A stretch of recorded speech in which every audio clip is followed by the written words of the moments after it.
SSC steno 2022 में skill test के candidates even जितने भी ग्रेड डी वाले हैं सब ये सोच रहे हैं, उनको ये लग रहा है रामधारी की डिक्टेशन नहीं आएगी।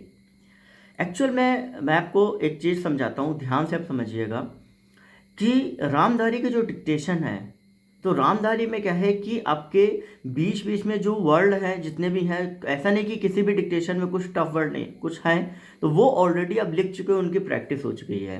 तो इस वजह से रामधारी की डिक्टेशन जो बुक आपको है वो आपको आती है, तो आपको लगता है वो आसान है।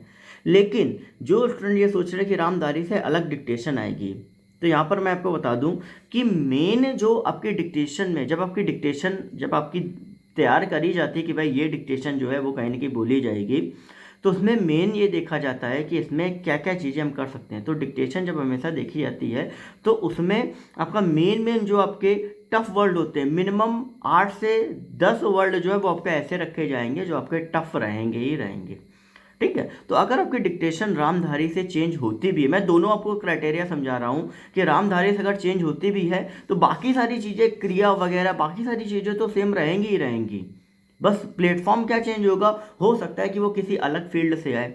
लेकिन अभी तक की पॉसिबिलिटी है कि अगर ग्रेड डी में लेवल अगर ये करेंगे तो ग्रेड सी में क्या करेंगे। ग्रेड सी में अभी तक ज़्यादा से ज़्यादा सम समय एडिटोरियल वगैरह से बोलते थे, अब वहाँ पे अब ये क्या करेंगे जाके। तो भाई इनके पास कहीं ना कहीं मैटर तो होना चाहिए ना, वर्ल्ड तो एक ही है, चीज़ें भी एक ही है, तो कहाँ से ये अलग से कोई डिटेक्टेशन तैयार करके ले आएंगे ना।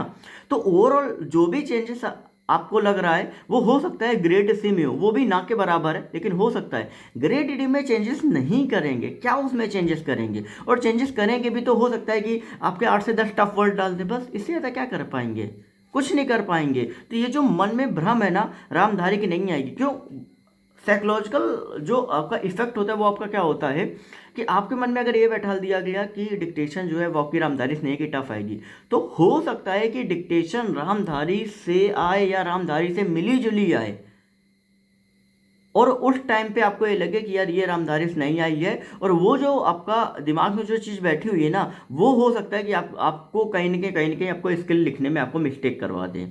तो अभी आपको बिल्कुल क्लियर रहना है कि आती है अच्छी बात है, नहीं आती तो भी अच्छी बात है। अब आप 90 की स्पीड से लिख रहे हो यार, 90 की स्पीड में अगर बीच में अगर आपको कहीं ना कहीं कुछ टफ वर्ड भी आ गए, ठीक है, तो आप लिख लोगे, इतना तो कॉन्फिडेंस आपके अंदर होगा ही होगा। तो ये जो चीज़ें दिमाग में चल रही ना, घूम रही हैं, इनसे निकाल दो और ये सोचो कि जो भी डिक्टेशन आएगी मैं उसको लिख लूँगा। और मैं आपको बता रहा हूँ कि डिक्टेशन ग्रेड डी में टफ नहीं आने वाली है। ठीक है, वो इतना कुछ नया नहीं कर देंगे कि बिल्कुल एकदम अलग ही डिक्टेशन। अगर ग्रेड डी में टफ करेंगे तो सी में क्या करेंगे फिर। ठीक है, तो सी में थोड़ा बहुत हो सकता है चेंजेस करें, ग्रेड डी में कुछ नहीं होगा। और बाकी हो सकता है ज़्यादा से ज़्यादा, मैं ये भी नहीं कह रहा हूँ टफ वर्ड आए, तो अगर टफ वर्ड आपको आपका बोला जा रहा है तो कई बार क्या होता है कि कोई भी एक अगर वर्ड रिपीट होता है ना टफ वर्ड, तो वो आपके दिमाग में बैठ जाता है। तो अगर आप उसको लिख ले रहे हो एक जगह, ठीक है, या एक जगह नहीं तो दूसरी जगह लिख लोगे, 2-3 बार जब रिपीट होगा तो लिख तो लोगे कहीं ना कहीं। ठीक है, तो वो जो वर्ड होता है वो ऑलरेडी आपको पता चल चुका होता है, क्योंकि वो दिमाग में आपके, जब डिक्टेशन आप लिखते हो कोई नया वर्ड होता है तो वो दिमाग पे आपके फिट हो जाता है कि ये वर्ड जो है ये यहाँ पे है। ठीक है, नहीं भी आप फिट होता है तो उसको छोड़ दो। यूआर के लिए 56 वर्ड ग्रेड डी में, OBC E W S C S T के लिए 80 वर्ड। तो 56-80 वर्ड का आपको कहीं ना कहीं आपको दिया गया है ना, और 10 वर्ड छोड़ भी देते तो भाई 46 बचते हैं ना, क्योंकि कॉमा पैरा की मिस्टेक तो है नहीं।